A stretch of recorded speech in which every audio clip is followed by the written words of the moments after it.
Tabii ormanlar aslında önemli diyoruz. Bunu bütün dünyadaki herkes ormanların önemini, ne kadar doğal yaşam için, dünyanın geleceği için, dünyanın sürdürülebilirliği için, gelecek nesillere taşınması için ne kadar hassas olduğunu, doğal dengenin korunmasında, doğal ekosistemin geleceğe taşınmasında ne kadar önemli olduğunu hepimiz biliyoruz. Fakat tabii ormanlar tüm dünyada tehlike altında.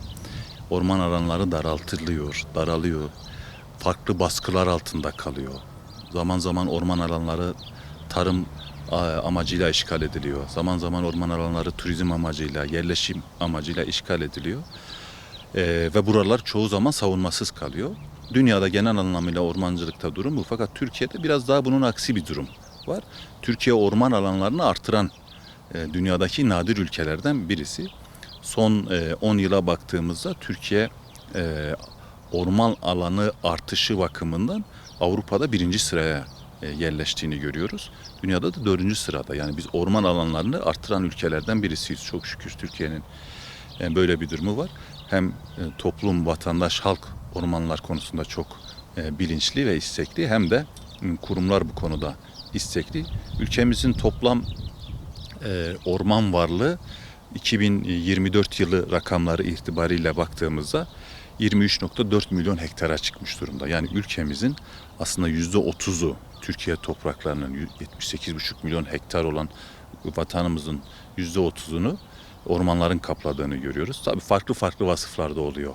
Bölgesel coğrafi dağılımları itibariyle bunun üzerinde işte iklimin çok önemli bir etkisi oluyor. Ormanlar içerisinde, ormanlar için en önemli konulardan bir tanesi de yangın tehlikesi.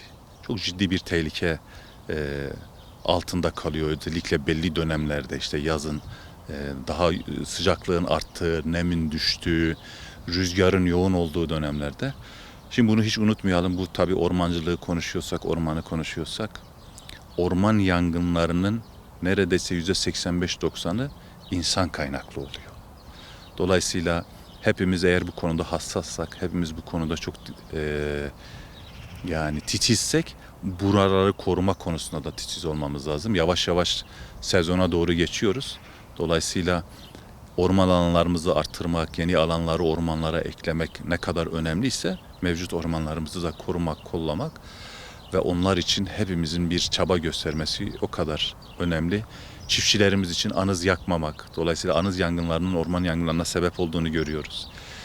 Diğer vatandaşlarımız için ormanlarda işte gezmeye, dolaşmaya, günlük tatillere veya işte yürüyüşe, spora çıktıklarında hassas olmaları, bunlara dikkat etmeleri, yangına sebebiyet verecek herhangi bir eyleme veya aktiviteye katılmamaları çok önemli. Dolayısıyla ormanlarımız bizim can damarımız, hayat damarlarımız.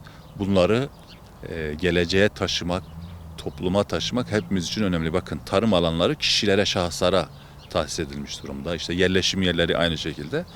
Orman, Türkiye ormanlarının %99'u devletin hükmünde. Dolayısıyla hepimizin ortak paydası, ortak malı. Hep beraber onu korumalıyız. Hep beraber onu geleceğe taşımalıyız diye düşünüyorum.